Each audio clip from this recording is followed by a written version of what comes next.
Fusini.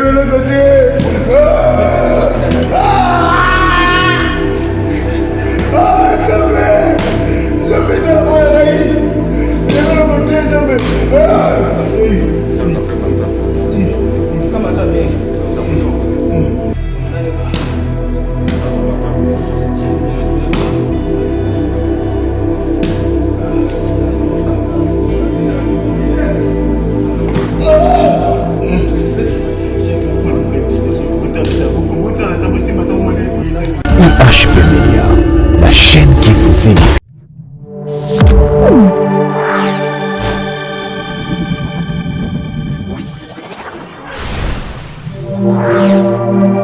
UHP Media, la chaîne qui vous édifie. Shalom bien-aimés dans le Seigneur, shalom les amoureux de la grande chaîne UHP Media, les amoureux de Jésus-Christ. Moi, malam, mon émission de mon collègue, agenda de la semaine. Tant que mon agenda de la semaine, là nous ne parlerons pas seulement avec les hommes dédiés, et là nous ne serons pas sur place avec le pasteur, prophète comme d'hab, mais là nous allons parler plutôt des actualités ou de ce qui se passe maintenant dans notre pays ou soit dans l'église de Dieu. Alors aujourd'hui nous sommes là aussi pour parler de notre pays, les Congo. Alors, il y a quelque chose qui se passe. Oui, on a déjà pour les cas, sur ce plateau, comme vous pouvez déjà le remarquer, que je ne suis pas seul, je suis avec mon confrère. Moi, je l'appelle comme ça. Moi, je suis son coach sur le plan technique et il est mon coach sur le plan micro. À la personne de Brice Bill m'a dit qu'à son pas à qui j'ai dit bonjour. Bonjour Nathan. Bonjour la confiance de mon frère. Vraiment, bonjour papa. Ouais, qui mes amis, nous avons aussi la grâce. Ouais, voilà. En tout cas, c'est mon castan dans le Maroc. Merci, merci. Merci en tout cas. Et bah meilleur V Nabino nos Bouzali Kolanda Bisso et précisément à ma maman, notre maman GH, à papa Osé Amani, en tout cas la famille Amani Mobimba, maman Gisèle, sans oublier na papa Anderson, en tout cas maman Tony et ainsi que toute la famille, la meilleure de Nabino, Bino Bouzali Kolanda Bisso. Merci pour la confiance, pour la fidélité. Aujourd'hui nous allons parler d'un sujet trop pertinent.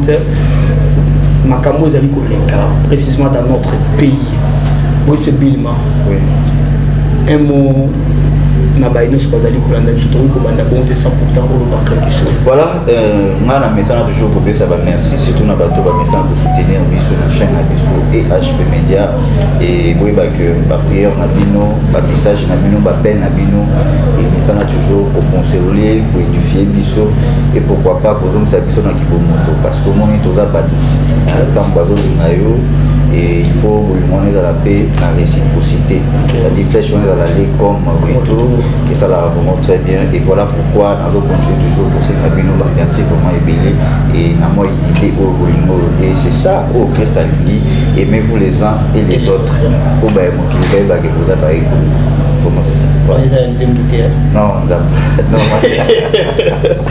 en tout cas, c'est vraiment une joie quand on est ensemble comme ça, car le Christ a dit, mettez-vous donc ensemble. Il y a beaucoup de choses, la famille Moko, Izali, famille Monene, EHP Media, quand on parle de banane, EHP Media, nous voyons Charlie Kanga, image pour nous, Dédé Myongo, bonne guérison, bon rétablissement, nous voyons RG Kila, Brice Kambouzi, et ainsi que Batunios, Bazali Kolanda Bisso, ils font partie de la grande famille. Ah oui, ah oui. Voilà. Merci en tout cas, les lots, Ezali Samouya et Sermoté, Ezali moi passi Makasi, les autres ça peut passer. Comment on a Makambo Ezali Koleka, Mboka Nabiso. Yamona Biso Toloba, Otolobela Yango, Nakosenga na Charlie Kanga, c'est qui est derrière la caméra, Ameka Kobalisa, ko balancer les bisos, excusez-moi, et image et on se retrouve juste après. Total Abiso Nabi. C'est parti. UHP Media, la chaîne qui vous édifie.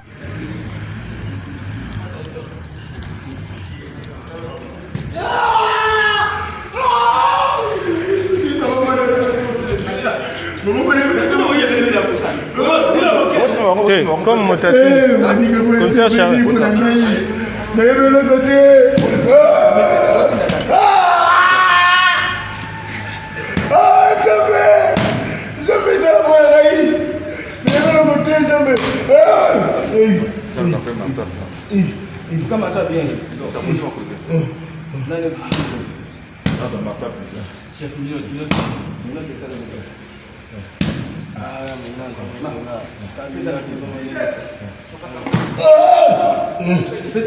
Chef, vous pouvez vous calmer, chef. Vous avez la aussi, maintenant, vous m'avez collé le bouquin du chef. Les deux sorties sur son bouquin.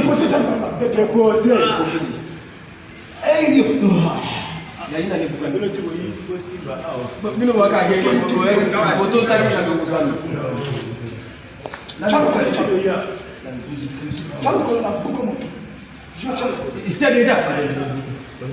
Ah, chef. Donc, on a blague. Déjà. Après, on a dit. Ma chef,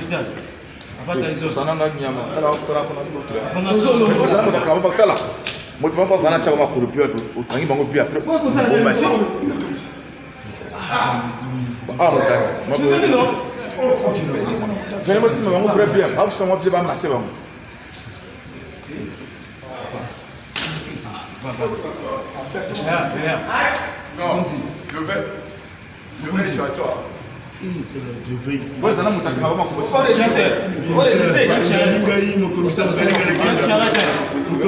Oh, monsieur, ma famille c'est passé, chef Charadel.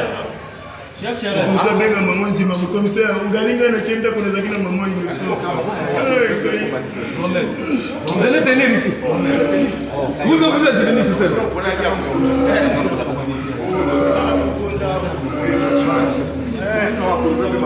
Bossi va bien. Nous savons l'anatomie. Bossi va.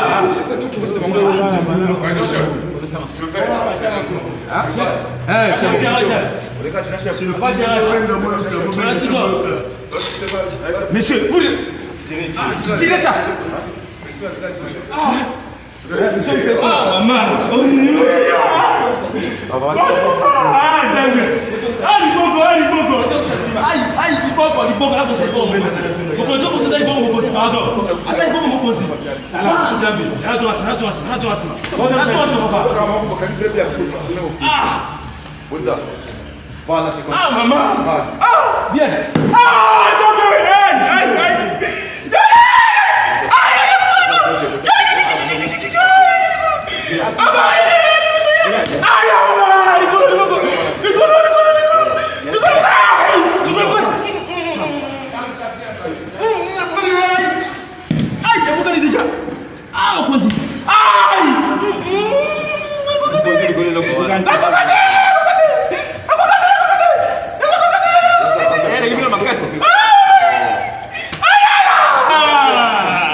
Bonza.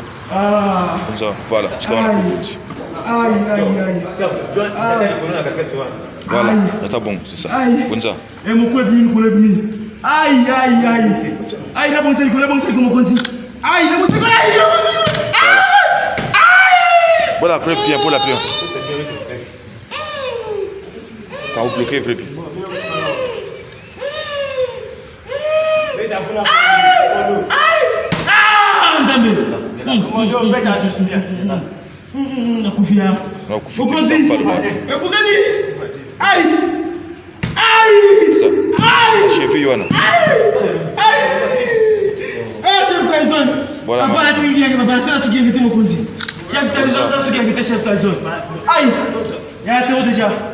IHP Media, la chaîne qui vous aime. Dès retour sur ce plateau, je pense que tout du côté là, image pour Mission Abino.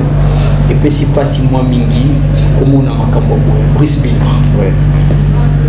Comment on a massacré la manière dont batu bazangi mitema. Tu es basala yamoka apana biso ba congolais. Tout à remona ndeni na Angola basala biso. Ba benganti ba benga biso ba zairens. abengani biso tozomona nde bacongolais bazokufa na nzela ya Turquie mpona kokota France.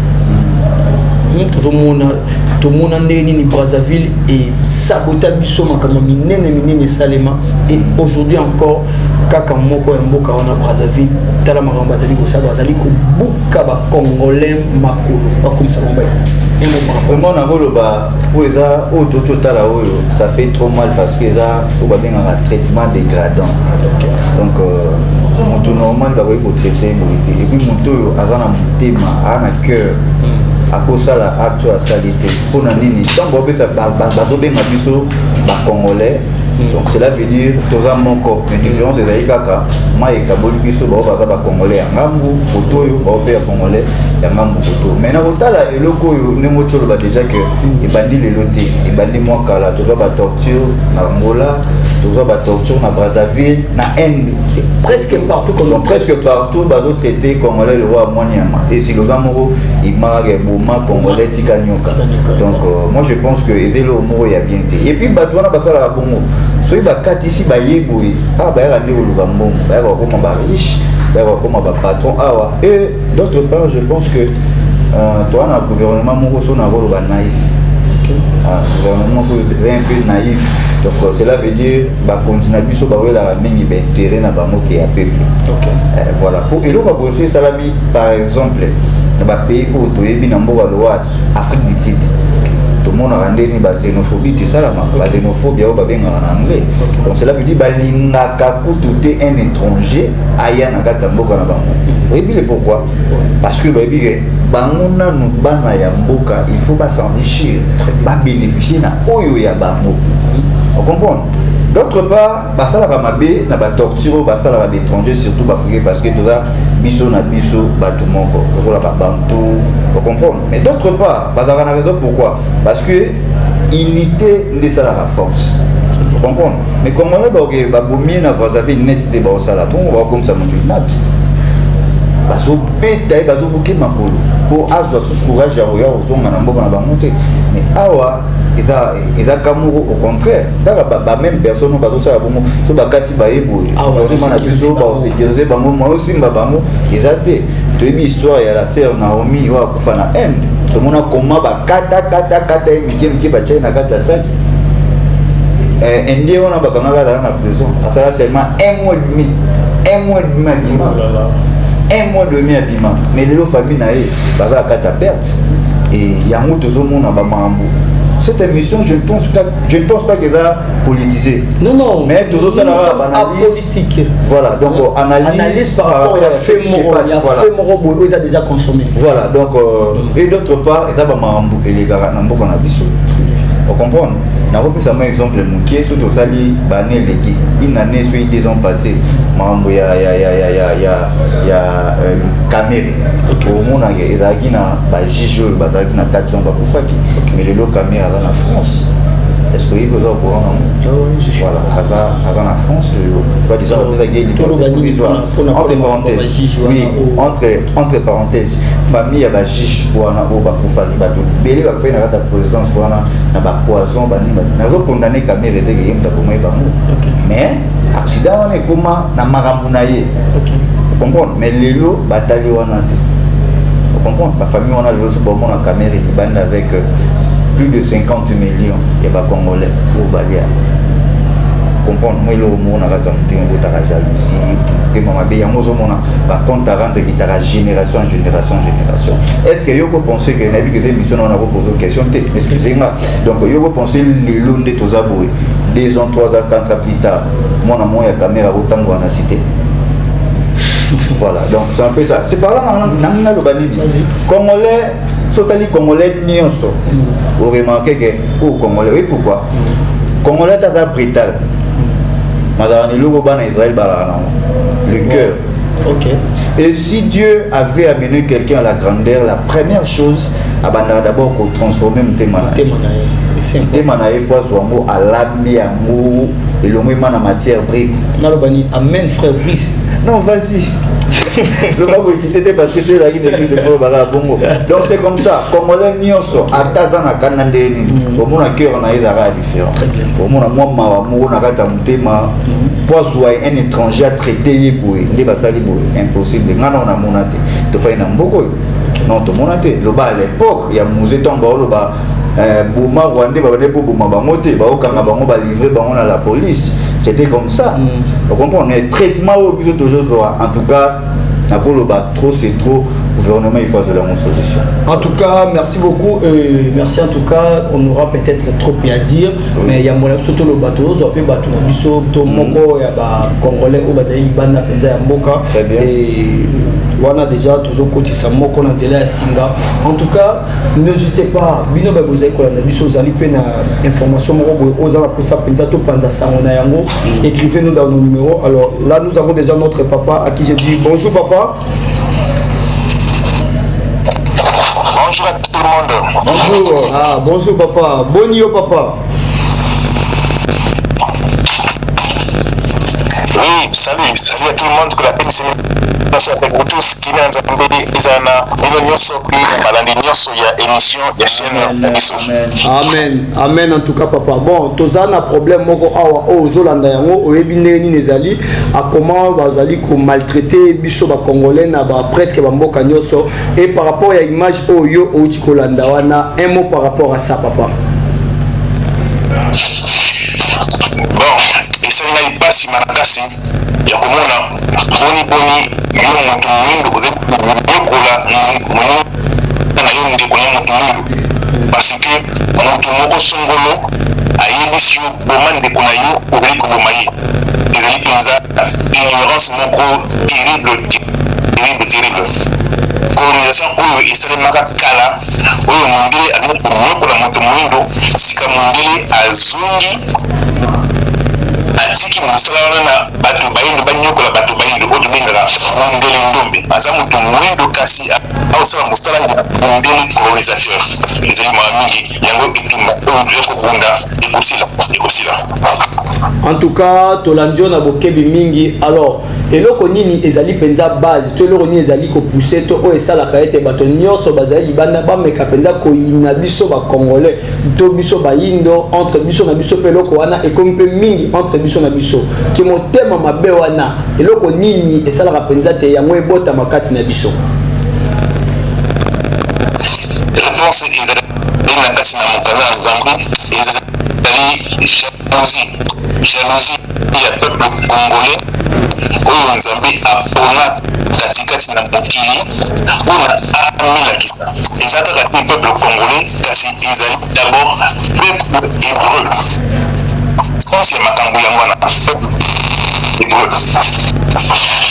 Malheureusement toza ntango moke soko kopesaka bamwa 5 minutes na procès moke histoire. Papa, ozali na tango na yo en tout cas, meka ko brosser pena histoire ya moto landa malamu. Tozali wana pona yo papa. Oui. Peuple hébreu, azali peuple Nzambe aponaki parmi na nation mboka nyonso ya mokili mpona amilakisa mpona pe peuple hébreu ntango akodosa mibeko na Nzambe atangisa bikolo mosusu Nzambe azali wana ezali ebandela ya peuple hébreu. Alors peuple hébreu ezali peuple moto moyindo mondele azali te mondele azali peuple édomite hébreu ezali peuple moto moyindo Noé azali koko na biso azali moto moyindo mpe abota bana na ye bato bayindo kasi moko azali mondele kasi linie etikali ya bato bayindo mondele nyonso ayebi yango chinois ayebi yango japonais ayebi yango indien ayebi yango kasi moto moyindo ayebi yango te mais nyonso eza na kati na balivre na bamikanda bato bayindo baye na poto oyebaka na bamikanda bakufeli kolata bakufeli bavoiture bakufeli komela donc tozali baroi oyo tozali ignorant ya royauté na biso yango baza kosaka biso. Alors ntango peuple hébreu azwaki abele na ye oyo tobenga kaka Israël on zama pesi kiba nzambe apesi Israël de victoire sur toutes les nations au bazaki zinga à travers David azali mutu mwindu mundele yebi yango kima yebi yango pona yebi yango kasi mutu mwindu ayebiti pona yebi batangisa biso David mundele kasi batanga balivre bakomona yango balivre oyo ezali écrit un siècle la Bible ils avaient écrit en 15e siècle ils ont makambo nyonso wana second ils allaient balivre oyo bakomi yango après ba 16e siècle bachange makambo po batoye badefana kasi babible écrit avant ils ont makambo nyonso na kakati alors royaume dirigé par roi David avec le royaume d'Israël nyonso ezalaki bato bayibo nyonso oyo bazala bato mwindu mongela ebiango kasi moto mwindu ayebiango te moto mwindu azotanga babible ya louis oyo bakoma après 15e bakombo babible oyo bakoma avant 15e siècle okomona bakombo ya biso moto mwindu bakombo nde nakisa limba isaki kombo na ye ezalaki isaka komia isole oyo baza bato bakombo bayebi isole isole veut dire isaki juda na babible ya kala bakomaka yahuda omomboka oyo eza na kombo eza kosomi lokola yahude omomboka ngo nayebi yango te papa so oyebisa biso oza malamu oyebi yango yaunde ok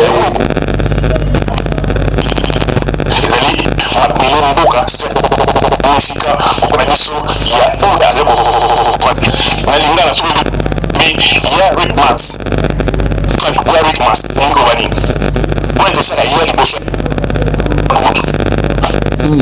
meka kofungola biso mpenza moto rikmas mpona kobenga moto soki rikmas ya rikmas différence ya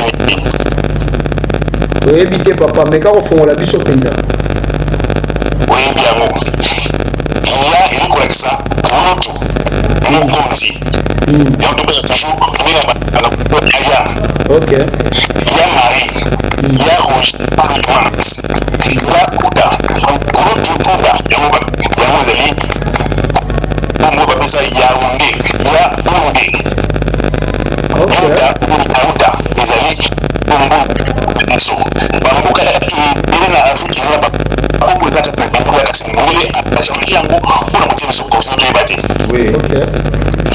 lemba ezali kibe lévitique levi ou bien levi à travers des mythes yango te donc peuple lemba azali peuple lévitique balévitique mosusu baza na afrique du sud mosusu baza na zambie mosusu bazali na cameroun na bango ya mosusu donc barecherche esalami makambo ebini électant obange arche d'alliance oyo baprofete babombaka etimi na afrique du sud lévitique bayembaka liboso ya arche d'alliance baza na afrique du sud yango mona baafricain du sud ntango aza koyemba osanti cher pas le monde impossible donc monde entier bayebiki peuple juif le peuple hébreu aza na afrique yango torti wana eza kocontinue baza kocontinue kasi tokomona na kati ya mabondeli alors on a sauté histoire raison mpona nti sokomona pa sika osana nde kwazali te chaque fois nzambe alobaki bosapela te banzambe bikeko nzambe na bino nazali mobali na bino je vous ai mpo bozala mwasi na ngai kasi bozali kosala adultère boza kokenda banzambe misusu bikeko banzambe ya banzambe baromain banzambe ya mabikolo mosusu oyo eza na moko batie baindien na poto awa surtout na angleterre bakomoni basini bakisi baindien mpona kosala bamona bamayula ezali mohamide bapaster bakoti na bareligion oyo ezali diabolique bakoti na bacanal juif bakoti na babiloko ezali babylonien nyonso banoel oyo eza kokoka babylonien eza na bible te ezali idolâtrie babiloko ya baromain ekoti na kati yango nde bapaster mingi baza kotangisa na baeglise sortir au milieu d'eux et ne touchez pas à cette impure et moi je vous l'éclairerai. Soki biso bakongo bole tobeni na idolâtrie toyebi mpa na nkolo toleleli nkolo 2 Chroniques 17-14, si mon peuple sur qui mon nom est invoqué s'humilie ma face, Amen. moi je guérirai leur pays des instructions. Donc, étranger, il y a Babylone, il y a Rome, il y a Grèce, il y a Égypte, il y a Bamboka, il y a Chine, il y a Inde, Malaisie, il y a toujours des nations. Nous allons continuer de continuer des nations pour nous donner des nations. Donc, c'est jour où nous consommer pour nous quitter ici, pour les parents ensemble. Donc, si nous allons pour nous décider de nous ensemble, nous allons ensemble. Nous allons moko moke yeliko na si wande nzambe akubikisa biso. Amen. Na Esaïe 18 pour tout ça. Ozaka presque un biso Esaïe 18 où les alliés prophétie concernant le Congo. Esaïe 18 oui, avant Congo, nous avons juste une information dans Zoroba, c'était toute l'Afrique centrale, plus l'Égypte, plus le Soudan, le Maroc, l'Afrique de l'Ouest. Donc c'est-à-dire que c'est tout le continent africain. Ok. Donc, quand on va présenter, vous allez carte retoucher, on va retoucher après 15e siècle. Ok. On va dire en 15e siècle, c'est différent. Ok. Donc, Congo, Israël, Empire Monene, Israël, suite il y a hébreu, juif, qui na Israël, qui est ici, on va à côté Afrique du Nord, Maroc, Égypte, on va nous aider à juif, Libye, qui est en Espagne, aussi en Italie et ainsi de suite, dans la Grèce. Il y a un pôle, côté là, côté vers les troupes perdus d'Israël. Ok. Son nom est Jacques. Jacques, apôtre de Dieu, à tous ceux qui sont répandus, à tous les exilés qui sont dans la diaspora. Donc, vous voyez qui c'est juste Bazali répandu à côté de la Méditerranée, côté Espagne, Portugal et autres. Espagne, les qui m'ont battu qui a dans le 14e siècle. Vous voyez bien, Angleterre, nous avons choisi comment l'Angleterre est montée. Vous voyez bien, moi. Pourquoi l'Angleterre, nous sommes combien l'Angleterre, bien, nous sommes les locaux. Le grand, alors, on est à retoucher l'histoire sans confusion. Ce qu'on a essayé, en tout cas, Toyoki Opena Bokebi, ceux qui ont vu Esaïe, tu vas dire on a avec Esaïe 18, tu vas en combien, tu n'as combien?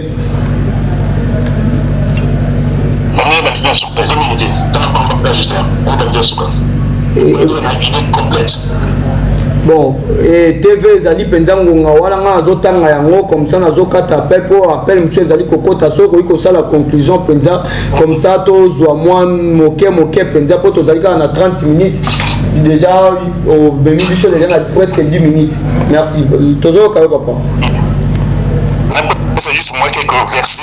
Ok. Verset ya liboso eloba mawa na ekolo oyo ezali couvert na mapapu ebele oyo ezali na ngambu ya fleuve ya Éthiopie. Ok. Ngambu ya Éthiopie. Fleuve ya Éthiopie ni ezali à côté ya na Shira Nil. En Nil yango ezalaki source Éthiopie, là bas fleuve via Tigre et Euphrates. On veut la changer l'histoire avec les Tigre et Euphrates côté à la le côté Tigre et Euphrates disait qu'il y a partir d'Éthiopie. Ok. Donc quand vous êtes dans le livre, bah tout le monde tout bon autant de nous comme la paix on l'a d'abord ça nous sur la livre. Donc chacun des gars qui allaient là dans cette Afrique, certainement vous allez tout donc là, nous avons dit que le Moko est allé au-delà du fleuve d'Éthiopie et qui est découpé par un fleuve. Nous avons permis à Éthiopie, ils ont un fleuve belé, au Congo, au bassin du Congo. Ok. On a entier, basé qu'on a passé du Congo, payé parce qu'ils allaient paradis. Donc on nous sur la Katiwana. Ah oui. Na verset 6. Kuna nzambe koloba nini bandeke ya likolo bakoya kolia bato bakolia miso ya bato bandeke nyonso ya mokili bakoya mpona kopie mboka kopie peple oyo mpona nini parce que osaki nzambe tokomitaki adultère tokomitaki bongo idolâtrie nzambe akomi très jaloux osambeli banzambe mosusu yango naza kolanse appel na bakongo nyonso ezala bato ya bongo ya kongo ezala bato ya nzambe bakoko ezala soki bakibangiste ezala bareligion nyonso ezala baoyo basambela basamelaka nzambe ya mai to nzambe soki ya zamba nzambe ya chasse institute idolâtrie totika biloko wana tomona biloko wana tosambela nzambe solo tosambela yesu masi ezali le roi du congo wana tokomona kimia tanke bakongolais tokokontinue koprovoke kuna ya nzambe nzambe akotika bamboka mosusu mpona banyoko ya biso nasuka na yango nzambe alobi te nasuka na yango lokola ezali souverain akorétablir peuple na ye peuple d'israël mpe bakomona sacrifice na jérusalem donc nzambe ayebi ndenge akobongisa makambo yango suka peuple congolais to peuple juif akozala restauré akozonga na pouvoir na ye ya liboso mpe akomema sacrifice na ye na jérusalem bajuif to baza na jérusalem bazali bajuif te mondele ayebi yango monde ati bayebi yango meki bakongi Apocalypse 2 verset s'il vous plaît. Apocalypse 2 8 à 9 oui. S'il vous plaît. Apocalypse combien? Chapitre 2 verset 8 à 9. Apocalypse chapitre 2 verset 8 à 9. Verset 8 à 9. Ok, zela tozwa yango pena moi lombango. En tout cas, chers internautes, toza na posa ya ko sosola penza moi mingi po Bible bina biso mon peuple périt parce que faute de connaissance quoi. Nous voulons vraiment beaucoup plus prendre de la connaissance et parler des choses que nous ne maîtrisons pas. Les autres que nous prenons la connaissance. Apocalypse, excusez, la technique a eu un peu quelques problèmes. Totangi na kombo na Yesu. Amen. Amen. Toujours 8. Écrit à l'ange de l'église de Smyrne. Voici ce que dit le premier et le dernier, celui qui était mort et qui est revenu à la vie. 9e verset. Je connais ta tribulation et ta pauvreté, bien que tu sois riche, et les calomnies de la part de ceux qui se disent juifs et ne le sont pas, mais qui sont une synagogue de Satan. Amen. Amen. Yesu Masi ya le roi du Congo na yebi souffrance na bino na yebi persécution na bino de la part de bengi ba juif kasi baza wa juif baza banani bazali synagogue ya Satan. OK. Bamoni baza komokola aindo. OK. Kasi Yesu Masi akobongela biso azosenga di tozongela etoro prier roi du Congo tout tika idolâtrie wana nde akotelema lokola roi du Congo soki introduire ye nde akobongela biso mpe akolongisa biso nasengela mpona mokoma lelo mpona nzambe apambola biso. En tout cas, merci beaucoup. C'est plutôt à nous de vous remercier. Papa, to sepeli makasi. Prochainement, to rezoa to moniete. Katina yo penza boye bezali mingi. Prochainement, to rezoa penza émission mobimba. Yo moko meka kofongo la biso mabomba mi o to yebiti en tout cas. Nzambe apambola yo. Merci beaucoup. Yango nzambe tindeli biso na poto awa lokola ba espion ba Josué na Caleb kasi mingi ba kofeli kolia komela oni basala mosala nzambe na ngona nzambe eza na basa kokoma ebele oyo basosoli mpe bazwi babimisi barecherche nyonso wana tokokabola yango na mikolo ekoya. Amen. Merci beaucoup papa. Au revoir. Merci beaucoup Brice Bilma. Je pense que notre papa vient de vous parler à l'obinabiso presque nyoso. Oui.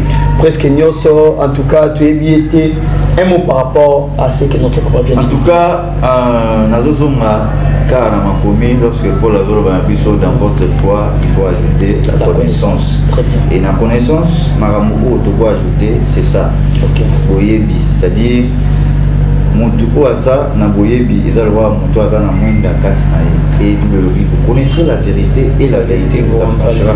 En tout cas nzambe apambola papa abakisela ye lisusu sagesse apesa ye bwania ya mingi eza na place moko na retenir na mois de bi alobaki même bato ya église des noirs comment mobimba awa si tu reconnaître que Jésus appelle monsieur Koti.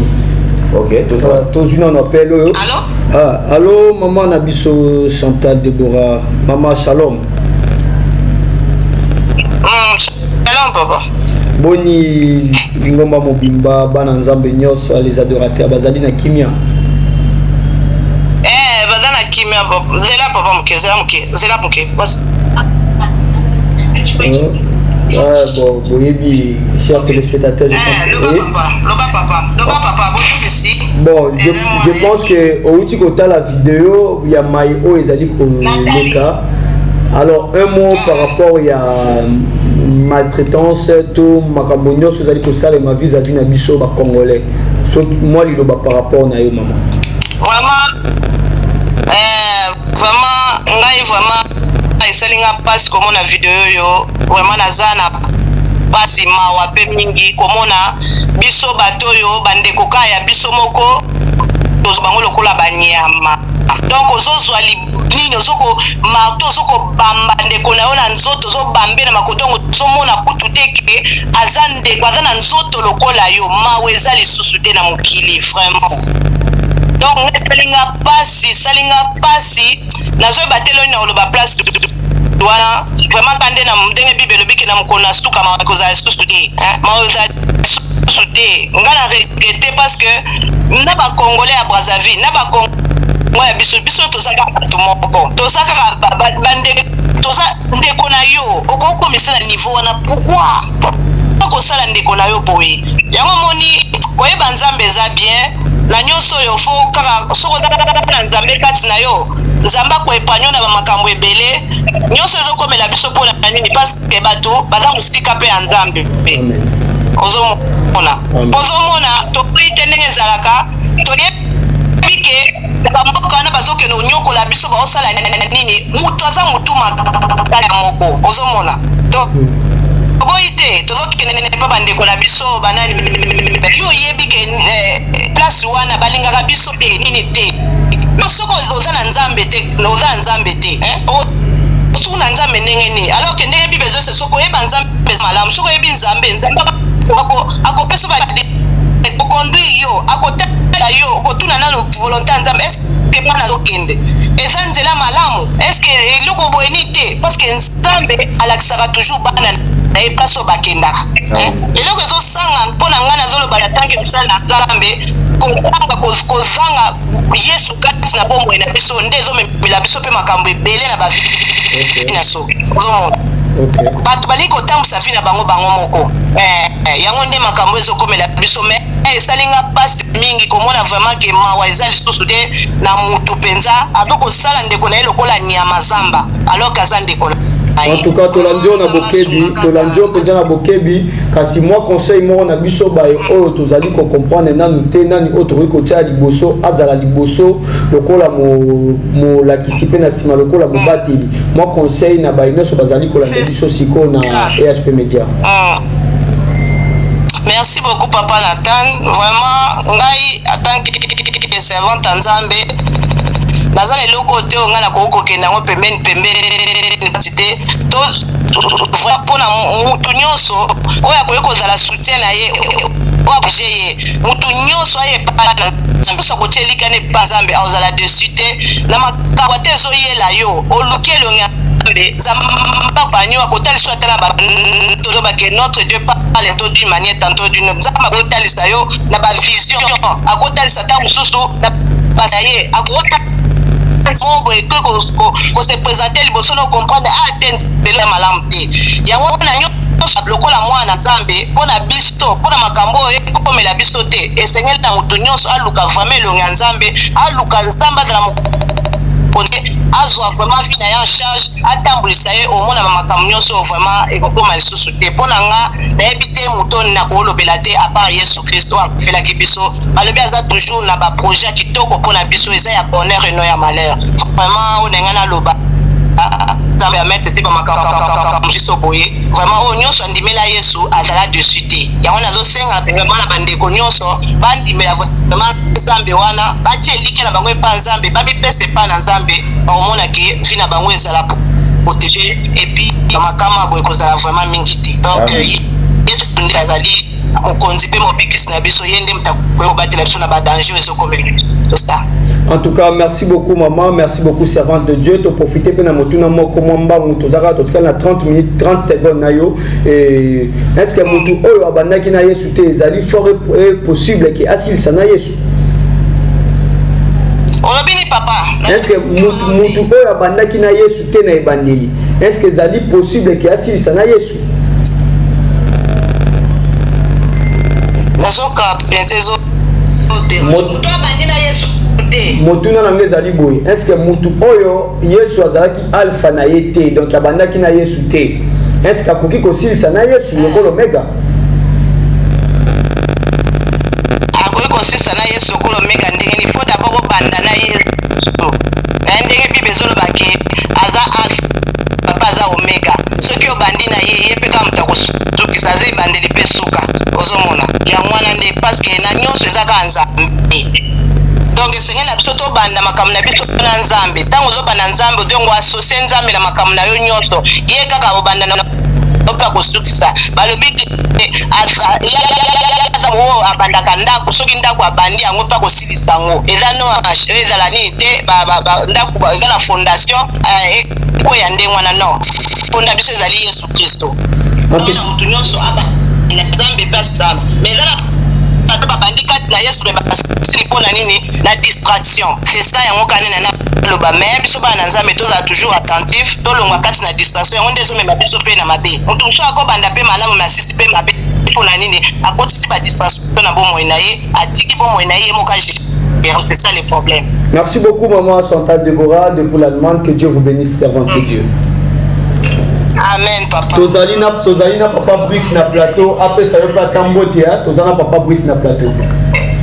Voilà, shalom maman. Merci papa Brice. Ah, shalom. Shalom papa Brice, bonne papa. Qui est Zali maman? Nalanyo vraiment à Bokebi. Nalanyo très bien.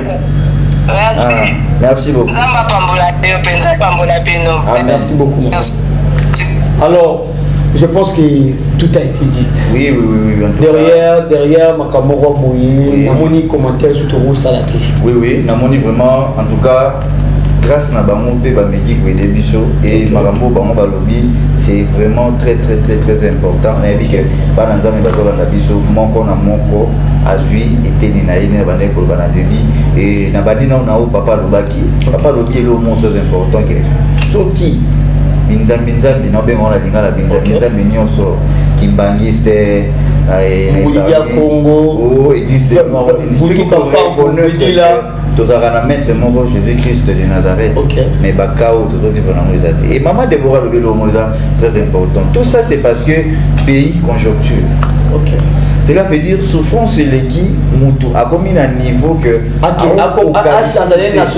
nationalité d'Éthiopie. Est-ce que vous pouvez imaginer malade un collègue moto tangana ekala azo vivre na Singapour aussi ko akoma kuna ndenge t'imagines azo vivre na kata Singapour donc pour na okimara souffrance ya mboka ekomi ko mema bandeko ti na ba place ba boy ko kete mboka le roi Congo Brazzaville est-ce que bige province le rôle à Équateur munene Équateur province de Équateur il faut voir Congo Brazzaville mobimba na pays le roi Gabon mobimba osangi sinde munene ya province na biso ya Équateur est-ce que tu peux imaginer grandeur au toi non donc yamba lwaka okozanga boyebi ezali lwa ya ndamu ya mobimba mon frère ya mobimba ma merci le roba kozanga boyebi ezali penzali kwa ezali lwa ya ndamu te et là vous manquer à part Paul ndenge ça biso que spiritualité nde bandaka et moni ça biso oyo tozana otala bo mais comment on manquer peu et là ba bengi conscience ah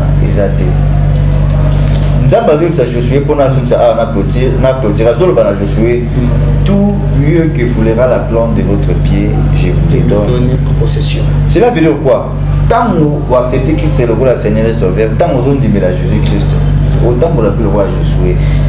N'a pas pu à Josué bitumba combien pourtant na pourtant na bitumba belé mais parce que na Jésus-Christ ou ma belé na so banaye ko niata banaye ko pesa milai to boite to pexi pe bande wala so ba congolais te ba malibanda kasi tout tambola na Christ te nde bande o balobia. Voilà. Donc on a beau ajouter à moi, on a pas à moi. En tout cas, merci beaucoup, merci pour la fidélité.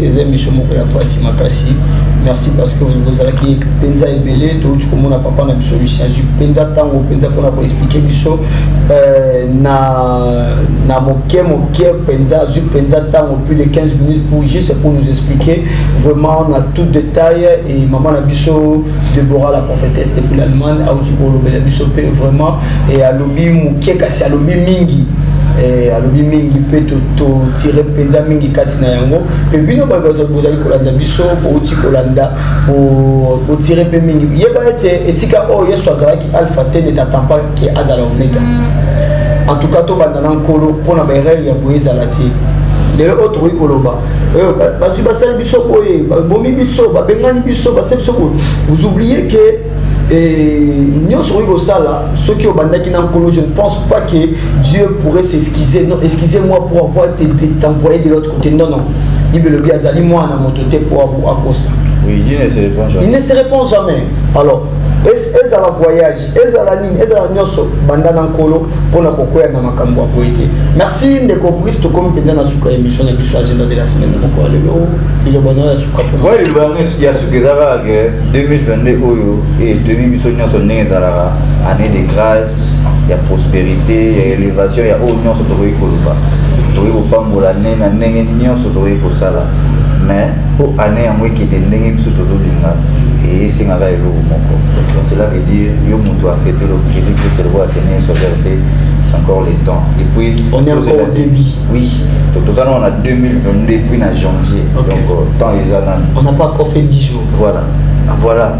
10 jours non noté mais toujours pas l'année et tout pas qui 2021 tout pas qui 2020 2019 2020 mambo et comment les années à sika ou et à la année mon a changement ils ont un biso non tout banda pour changer et ça là vraiment bien n'a pas si la meilleure veine tout bas là déjà rapidement et n'a pas si meilleure veine à Serge Aurélie Allega à Londres n'a pas si Bangote pourquoi pas n'a pas sa maman Jacqueline Lule n'a pas si le n'est pas depuis la France n'a pas si maman Charlotte du Panda, Bamote Bélé Place aux Ali, et pourquoi pas n'appeler ça Tantine Xi le Lembe, dans Londres toujours, Bamote. Donc, on va dans tout bonjour, on a vu maman Valentine Nzali en Italie, merci beaucoup toujours.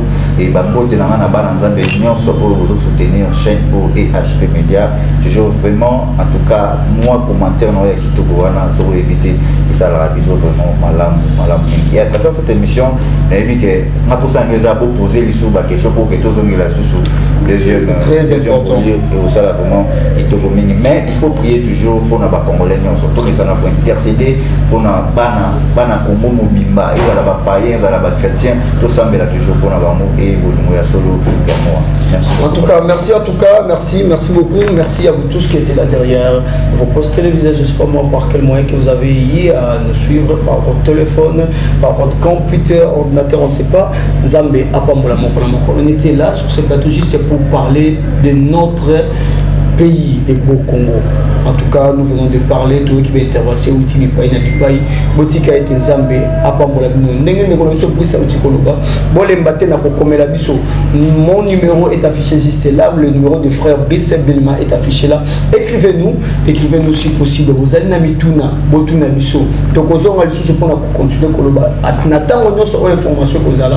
Yo pose Ali Mosika, aux actualité, mon information, on a pour ça, tout Meka Kolobela Yango, tout Magnola Yango, Nandolenge. On est là pour ça. Écrivez-nous et appelez-nous si possible. Toujours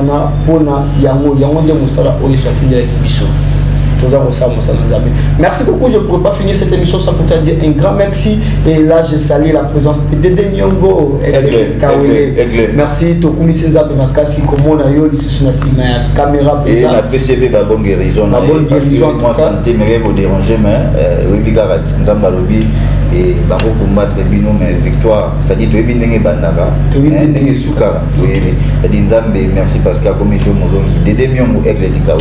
En tout cas joyeux anniversaire, c'est trop souhaité joyeux anniversaire na Ashanti en tout cas joyeux anniversaire na yo plein de bonnes choses Ashanti Lukusa que du bonheur prospère en tous égards que le Seigneur accepte d'accomplir le désir de ton cœur que ta joie soit parfaite. Oumela, Yebela, Petimbela. En tout cas, joyeux anniversaire à Exaucé Senga. Exaucé Senga, vraiment, en tout cas, que du bonheur. Cette année, ils ont l'année de gloire, année d'élévation et de prospérité. Et nous sommes pour ça vraiment exaucé. Voilà. En tout cas, merci beaucoup. Nous voici vers la fin de cette émission qui commence bien, finit bien. Tobandaki na kolo kwa nite to succès na et to kutani mikolo zali koya soki Yesu azoniki. Au revoir.